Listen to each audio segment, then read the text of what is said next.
नमस्कार दोस्तों आज सिर्फ और सिर्फ एक ही चीज की बात होगी। अगर आप परीक्षा दिए हैं या परीक्षा माने कि देने भी वाले हैं तो दोस्तों आपको तो पता हो गया होगा कि फॉर्म कितना गिरा है।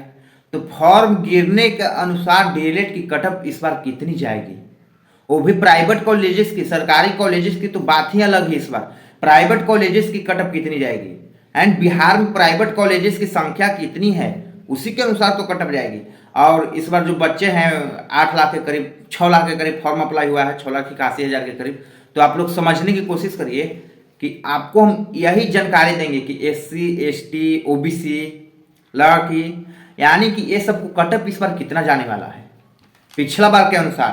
तो दोस्तों पिछला बार जो भी कॉलेज की संख्या थी भर आप फॉर्म अप्लाई किए हैं लेकिन कॉलेजेस की संख्या आपको बहुत कम मालूम होगा। तो दोस्तों अगर आप चैनल पे नए हैं तो चैनल को जरूर सब्सक्राइब कर लीजिए। चैनल को सब्सक्राइब करने से होगी कि हर एक वीडियो का नोटिफिकेशन आपके पास चला जाएगा। और दोस्तों बिना समय गवाए हम आपको इसके बारे में बताते हैं। आप अगर इतना कटअप किए होंगे ना तो आपको पक्का मिल जाएगी। प्राइवेट कॉलेज और सरकारी कॉलेज दोनों को हम विवरण करके आपको बता देंगे। घबराने की बात नहीं है, आप बिल्कुल सही जगह पे आए हैं। तो पहला बात दोस्तों कि आप लोग समझने की कोशिश, 21,600 अभी तक आपको प्राइवेट कॉलेजेस की संख्या है, 21,600 मात्र। अब फॉर्म कितना गिरा है? फॉर्म कितना गिरा है? 6,81,000। मानी कि 81,000 बच्चे नहीं भी जाते हैं तो 6 लाख, तो 6 लाख में आपको फाइट करना है। अब 6 लाख में कुछ ऐसे भी बच्चे हैं जो उर्दू से हैं, जो साइंस से हैं, कोई हिंदी है, आर्ट्स वाले हैं। तो कटअप तो उसी हिसाब से बनेगी जिस हिसाब से आपका है। तो अगर आप इस बार प्राइवेट कॉलेजेस में एडमिशन लेना चाहते हैं तो प्राइवेट कॉलेजेस में एडमिशन के लिए कम से कम ना आपको इस बार तो 50 प्लस करनी होगी।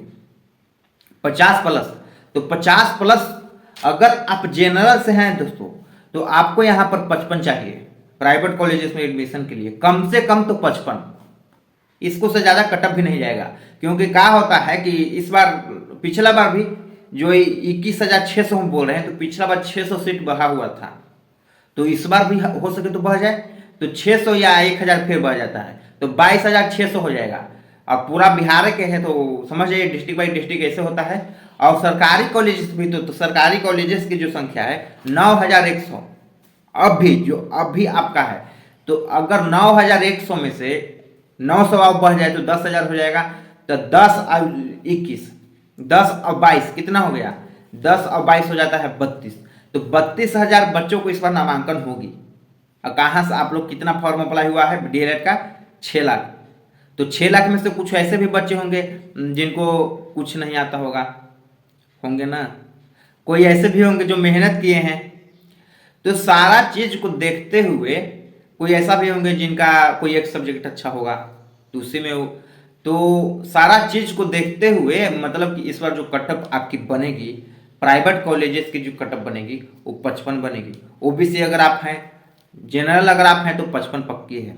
ओबीसी अगर आप हैं तो आपको 2 नंबर घटा दीजिए तो वहां चले जाइए। अगर आप चक्कर में होंगे कि हम लड़की हैं तो जनरल और ओबीसी की लड़की के जो लड़का का कटअप रहेगा ना वही लड़की का भी कटअप रहेगा क्योंकि डीएलएड तो ज्यादा लड़की लोग करते हैं। डीएलएड और बीएड लड़की लोग ज्यादा करते हैं और लड़की जो होते हैं ओबीसी और जनरल का ज्यादा होते हैं।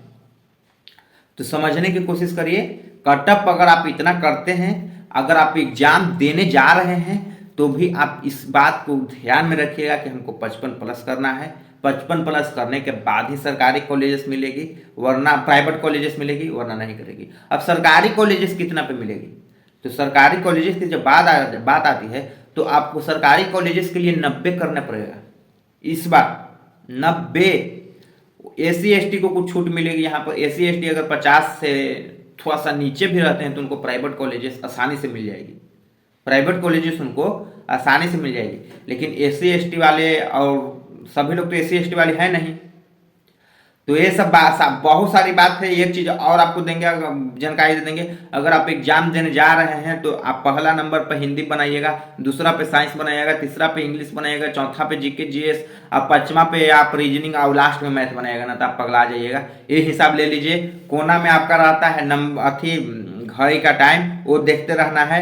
माउस पाउस की कोई दिक्कत प्रॉब्लम नहीं है, अगर आप परीक्षा देने जाने वाले हैं वहाँ पर बताने वाले रहते हैं, इसीलिए ये सबसे चिंतित नहीं रहिए। और कोई एक भी चीज़ अगर आप लेकर जाते हैं परीक्षा भवन में तो आपको अंदर एंट्री दे दिया जाएगा। आधार कार्ड जरूरी है तो आधार कार्ड आप लोग जरूर से जरूर लेके जाएं। और दोस्तों एक चीज़ आपको लिए और हम बताना चाहेंगे कि अगर आप भी 2024 में जॉब लेना चाहते हैं, सरकारी जॉब लेना चाहते हैं, तो बहुत खुशी की बात है दोस्तों कि ग्रामीण डाक सेवक जीडीएस की भर्ती 40,800 पोस्ट पे आने वाली है दोस्तों, जिसको में ऑल इंडिया से महिला पुरुष दोनों आवेदन करते हैं। उम्र की सीमा जो होती है दोस्तों 18 से 40 साल तक। तो अगर आप भी 18 से 40 साल के अंदर में वीडियो देख रहे हैं तो दोस्तों हम बताने का मकसद यह है कि हम जीडीएस ज्वाइन कर चुके हैं। आपको हम इसको में क्या होता है कि बिना परीक्षा की भर्ती होती है, तो बिना परीक्षा की भर्ती होती है तो इसको में आपको 10th की मेरिट बेसिस पर ही जॉब दिया जाता है। तो अगर आपका भी 10वां में कम से कम 40% से ऊपर नंबर है तो दोस्तों व्हाट्सएप ग्रुप का लिंक वीडियो के डिस्क्रिप्शन में है, आप लोग व्हाट्सएप ग्रुप में जरूर ऐड हो जाइएगा। व्हाट्सएप ग्रुप में ऐड होकर हमसे बात करने का भी मौका मिलेगा, हमसे बात करके कुछ जानकारी भी ले सकते हैं, कुछ पूछ भी सकते हैं। लेकिन 40% से ज़्यादा होगा, 40% से मतलब कि 41-45 होगा तो वही कोई उपाय है, आपको हम सारा जानकारी देंगे कहाँ से फॉर्म अप्लाई करना है कि आपका हो जाए दोस्तों। तब तक के जय हिंद जय भारत।